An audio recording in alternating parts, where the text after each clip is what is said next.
કે ઈલાબેન તમારું સતત સાંભળે, ગાડીમાં જાય ડ્રાઈવ કરતા હોય એટલે એમની આરે બધી એટલા રાજી થઈ ગયા કે સાચી વાત છે ઈલાંટી, પરદેશમાં તો ઇન્ડિયનોએ બધું પોતાને છોડી જ દીધું છે, ટોટલી ત્યાંના. એ લોકો અહીં આવીને એમ કહે છે હાલો અમે, જો આપણે ત્યાં જઈને અહીં ચડ્ડા પહેરતા થઈ ગયા, એ કોઈ અહીં આવીને ધોતી બંડી પહેરે જ? આપણે ભારતીયોએ આપણી ધોતી બંડી ના છોડા હોત ને તો એ લોકો અહીંયા પહેરતા થઈ ગયા હોત. એ દીકરો નવા પરણેલા હતા ને આવ્યા હતા, કેવા સરસ પહેર્યા હતા. દ્રિકીરે મસ્ત બાંધણીનો ડ્રેસ પહેર્યો હતો અને એના દીકરાએ ટી શર્ટ નહોતું પહેર્યું, ફૂલ સ્લીવનું શર્ટ, જીન્સ નહોતું પહેર્યું, ઈણ કરીને આવ્યો અને તિલક કર્યો હતો. એ કે હું તો ત્યાંય કરું છું. ખેર, આ બધું જ્યારે આવે છે ને ત્યારે મારામાં એક ભૂલી જાઉં છું, એક ખુમારી આવી જાય છે. તો આજે હેપી ન્યૂ યર, નો હેપી ન્યૂ યર, નૂતન વર્ષ અભિનંદન. કારણ કે આપણા ઠાકોરજીની નિત્ય નવતમ લીલા છે. આપણે બધા કૃષ્ણ અને રામવાળા છીએ. આપણે બધા ભારતીય સંસ્કૃતિ કેટલા વર્ષો જૂની છે તોય જળવાઈ રહી છે. હજી રાજસ્થાનના કે સૌરાષ્ટ્રના ગામડામાં જાઓ, હા આ ડ્રેસ પહેરીએ છીએ, આ મજબૂરી છે કે પગની તકલીફ છે, પણ આ મજબૂરી બાનું છે.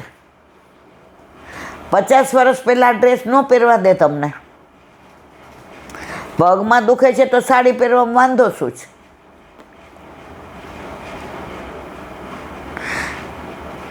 એટલે ત્યાં સંસ્કૃતિ જળવાઈ રહી છે.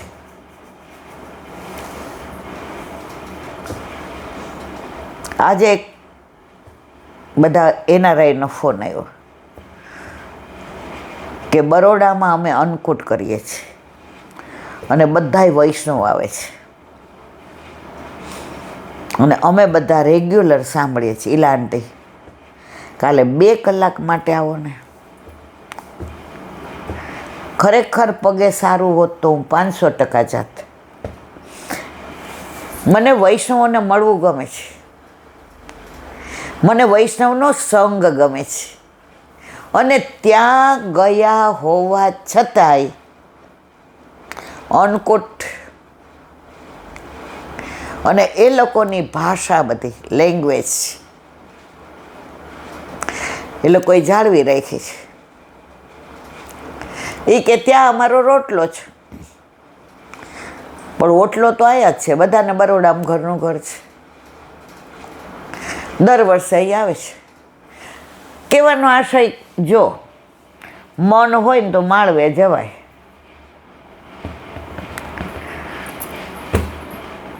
આવી તો ઘણી બધી વાત. આજના દિવસે આખા વર્ષમાં જે લોકોએ ઠાકોરજી પુષ્ટ કરાવ્યા અને એ લોકોની જે આમ અંદરની જે ઉમળકો છે એ આજે આ દિવસે હું બધાને ઝાઝા કરીને ભગવત સ્મરણ કરું છું. એ બધાનો ફોન આવે ને વાત કરે ને તો હું માનું છું કે અત્યારે બધા મારી સાથે જ છે. આયે મેરે નંદન નંદન કે પ્યારે. એ કે ઈલા આંટી પહેલાં અમને કહેતા ને ઘરના કે દર્શન કરો, આમ કરો, પણ એટલા બધા અમને દૂર રાખતા. નજીક જાય, હાથ ખાસા કર્યા, નાઈને આવી છો, ચૈણામંદ મોઢા મૂક્યું છે, દૂરથી દર્શન કરજે, હું અપરસમાં છું, આઘી રહેજે. એ કે આમ કરીને જોવા જાય ત્યારે માંડ દર્શન થાય. એ જ ઠાકોરજી આજે અમારી ગોદમાં છે. અમે એને સ્નાન કરાવીએ છીએ, અમે એને ખેલાવીએ છીએ, અમે એને શ્રૃંગાર કરીએ છીએ. અને સિંહાસન પર પધરાવીને હાથ હસ્તમાં વેણું દઈને દર્પણ દેખાડી અને એ હસતા હોય ને ત્યારે એમ થાય જન્મારો સફળ થઈ ગયો.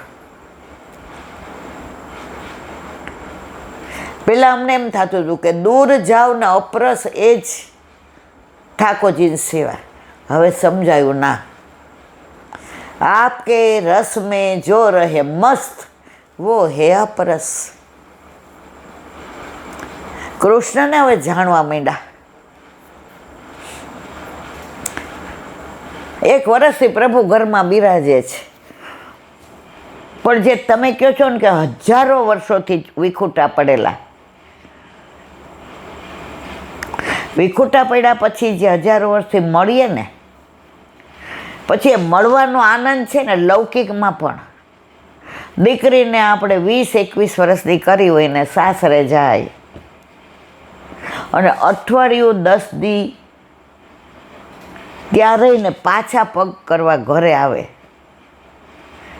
એ દીકરી આવીને મા બાપને વળગીને જે રોવે, એ રોવે છે એની અંદરની પેલી લાગણી છે કે 20-21 વર્ષ જ્યાં રહી હતી, હવે અઠવાડિયા પછી શું બોલે ખબર છે? મમ્મી અમારા ઘરે આવું, મમ્મી અમારા ઘરે તો સવારમાં ગરમ નાસ્તો જ હોય, મમ્મી અમારા ઘરમાં કોઈને ઓલા જગમાં ભરેલી ચા. મમ્મી જુએ વાહ મારી દીકરી, પણ આવે એટલે એવી આમ ભેટે ને છૂટી ન પડે. એને અઠવાડિયા 10 દીનો વિરહ છે તો એને આમ, તો આપણે તો કરોડો જન્મોનો વિરહ. અને હવે પ્રભુ પધાર્યા તો ઘરમાં જે કરોડો જન્મ પછીનો જે મળવાનો આનંદ છે એ તો માહે પડ્યા મહાસુખ માણે દેખનહારા દાજે.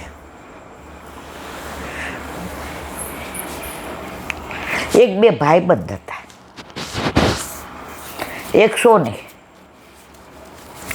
અને એક માળી.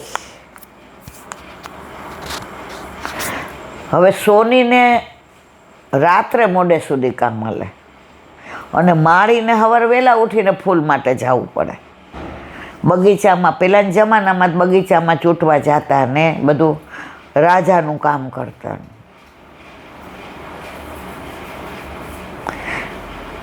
હવે સાંજે બે ભાઈબંધ નદી કિનારે ભેગા થાય. ગામમાં બધા એમ કે આ બે ભાઈબંધની જોડી કોઈ ન હકે તોડી. હવે માળી ને લોકો તો ગામની બહાર પેલું કાચું ખોયડું હતું એમાં રહેતા હતા, અને સોનીને તો એ જમાનામાં 2 માળનો બંગલો પાક્કો. પણ દોસ્તીમાં ક્યાંય આમ ઊંચા નીચું નહોતું. સાંજે બે મળે, સોની એની વાત ન કરે સોનીની, અને માળી એની વાત ન કરે. બે સ્કૂલની ને જે આનંદ કર્યો એની ને. હવે સોનીના ઘરે ઠાકોરજી બિરાજે, માળી જેટલાના ઘરે ઠાકોરજી બિરાજે ત્યાં ફૂલ દેવા જાય. બે એકવાર બેઠા હતા એટલે ઓલો માળી આખો દી ફૂલમાં જ હોય ને, ગુલાબ ને મોગરો ને જાય ને જુઈ ને ચમેલી ને કેતકી ને વાસંતી ને અપરાજિતા ને, એટલે આખો દી ફૂલમાં હોય. તો એ બેઠો હોય ને તો એના કપડાં ને શરીરમાંથી ને એ જ સુગંધ આવતી હોય, ગુલાબની ને મોગરાની ને. અને આ સોનીનો ધંધો કરે એટલે ઓલું સોનું ઘડવા માટે ઓલું ગરમ પેલું કરે, એટલે આ થોડો ડઠ્ઠર. કોણ? સોની.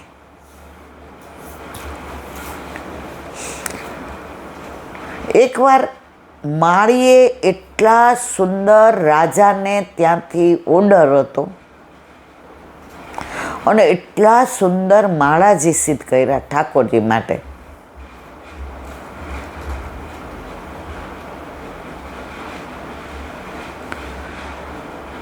એની અંદર થાક ને મણકા ને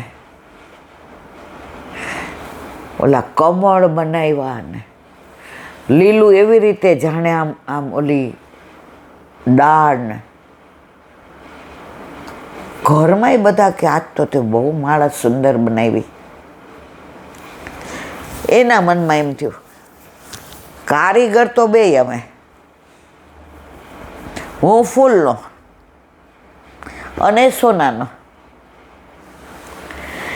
એ કોઈ દિવસ મારા ઘરે કે નથી આવતો અને હું કોઈ દિવસ એના ઘરે નથી જતો. અમારી દોસ્તી નદીની. એક્સેપ્ટ અનલેસ અમે રસ્તામાં મળી ગયા હોય તો જય શ્રી કૃષ્ણ કરીએ, પણ અમે ક્યારે એકબીજાના ઘરે નથી જતા. એટલે એક દિવસ માળાજી સુંદર થઈ ગઈ એટલે ઘરના બધાય કે આ તારા હાથની કળા ઉપર કોઈની નજર ન પડી જાય. આજે તો જીવનને તે સર્વશ્રેષ્ઠ માળા બનાવી છે. એટલે આણે એમ કીધું રોજ તો હું રાજા ને રાણી ને કુંવર ને એના માટે બનાવતો હતો. આજે રાજાએ કીધું કે બેસતું વરસ એટલે અમારા પ્રભુ માટે, ભલે એ મર્યાદા માર્ગી હતો, હતા ઠાકોરજી ઘરે, એના રાજમાં વધુમાં વધુ કૃષ્ણના જ મંદિર હતા, પણ રામજી હતા અને ચોરાય હતા અને શંકર ભગવાનનું હતું. પણ રાણીને કૃષ્ણ બહુ વાલા. એટલે રાણી સાહેબાએ રાજાને કીધું કે આજ એવી માળાજી બનાવડાવો ઠાકોરજી માટે. રાજા કે એને અહીંયા જ બોલાવી દો, તમે કહી દો. અમે રાજા હોય ને ડઠ્ઠર હોઈએ, અમે માળામાં કેવી રીતે કોમળતા એ અમને ન આવડે, તમે કહી દો. રાણીએ કીધું પદક ને થાક ને, હવે આ શબ્દોની આનો ઓછી સમજણ પડે. હાર એ હાર બનાવે, આ શબ્દોની તો પુષ્ટિ માર્ગી હોય એને જ ખબર પડે. હવે રાણીએ એટલું સરસ સમજાવ્યું અને ઓલાએ જે માળાજી એના મનમાં એમ થયું કે અમે બે લંગોટિયા દોસ્તા છીએ, કળા તો બે પાસે છે. આજે આટલી સુંદર માળા રાજાના ઘરે પધરાવી દઈશ, પછી એ માળાજીના દર્શન કોઈને નહીં થાય. સોનીને ત્યાં તો કેવું બીજા નમૂનો લઈ આવે, મારે આવી કરવી છે, અને એ નમૂના પ્રમાણે કરે અથવા તો સમજાવે. અને ઓલું લઈ જાય પછી 100, 200, 500 વર્ષ રહી અને પાછું પહેરી હોય ને બીજા એમ કે તમારે નમૂનો આપજો ને. તો એવી અનેક થાય માળા સોનાની. પણ ફૂલની માળાજી તો કરમાઈ જાય, બીજે દિવસે કામ જ ના આવે. એટલે ઓલાના મનમાં એમ થયું કે લાવ હું આને બતાવી આવું. કોને? સોનીને. પાછું મનમાં શંખાણી થઈ, આટલો મોટો માણસ, મેં એની દુકાન રસ્તે જતા જોઈ છે પણ અંદર નથી ગયો, એને ગમશે નહીં. પછી કે ભાઈબંધ છે મારો, એને બધું ગમે.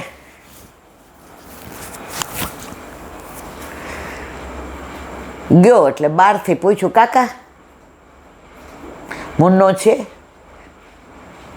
એટલે કાકાએ નીચે ઉતરતા હશે અંદર. અને ગયમું નહીં, હશે અંદર એટલે કાંઈ અંદર થોડા 500 માણસ છે. એ સમજી ગયો કાકાને ગયમું નહીં કે માળી હું અહીંયા આવ્યો એમ. ત્યાં અંદરથી ઓલાએ બૂમ પાડી, એ લાલિયા અહીંયા છું. ઓલો ગયો. કેળના લીલા પાંદડામાં માળાજી બાંધેલા હતા, કારણ કે એને કાંઈ બોક્સની જરૂર નહીં. લીલું રાખવા માટે લીલાની જ જરૂર પડે.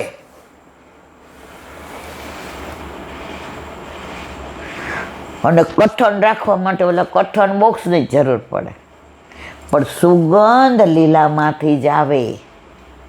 સોની ગમે એટલા સુંદર માળાજી કરે, કરોડ રૂપિયાના હોય પણ સુગંધ ન આવે.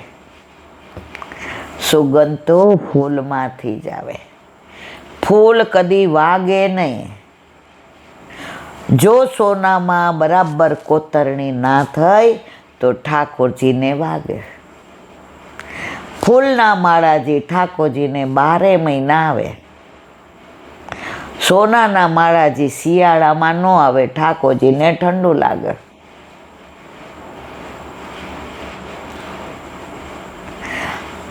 સોનાના માળાજી એના એ જ 100 વરસ સુધી હાલે. ફૂલના માળાજી ગમે એવા સુંદર બનાવ્યો હોય, બીજે દી વડા થાય ને થાય. ઉત્તમ કોણ? ફૂલ. છતાંય ફૂલના માળાજીની કિંમત એ જમાનામાં રૂપિયો, અને સોનાના માળાજીની કિંમત એ જમાનામાં 100 રૂપિયા. એટલે બધાય સોનીને 2 હાથ આમ કરે, સેટ. માળી જો તમે કોઈ દી દીવાનખાનામાં નહીં આવે, એ બહારથી જ બૂમ પાડશે, ફૂલ.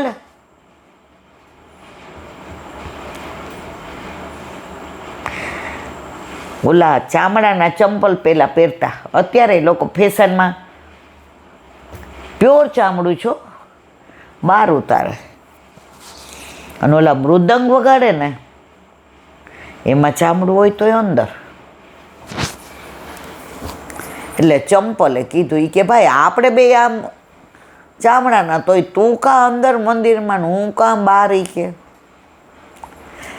કે મારા ઉપર કેટલી વિધિ થઈ ને કેટલો માર ખાધો ને કેટલી થાપ પડી ને કેટલો ગરમ આપ્યું ને કેટલું, તને કાંઈ ખબર છે? ત્યારે અંદર સુધી આવ્યો છું.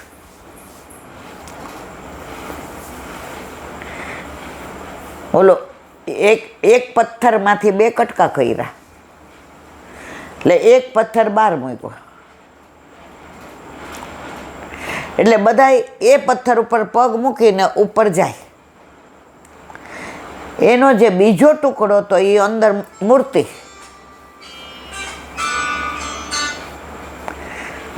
બનાવી. લાઈનમાં ઊભા રહીએ ને આમ, એને તો સુગંધી ને માળાજી ને તિલક ને સોનાના શ્રીંગાર ને રૂપાના ને હીરાના ને પરવળના ને માણેકના ને, એને તો તમે જો રાજા આવે ને રોંકે આવે ને શેઠે આવે ને ઉદ્યોગપતિ આવે ને, હા. ઓલો પથ્થર કે એકમાંથી 2 કટકા કર્યા. એક જુઓ અને મારી દશા જુઓ.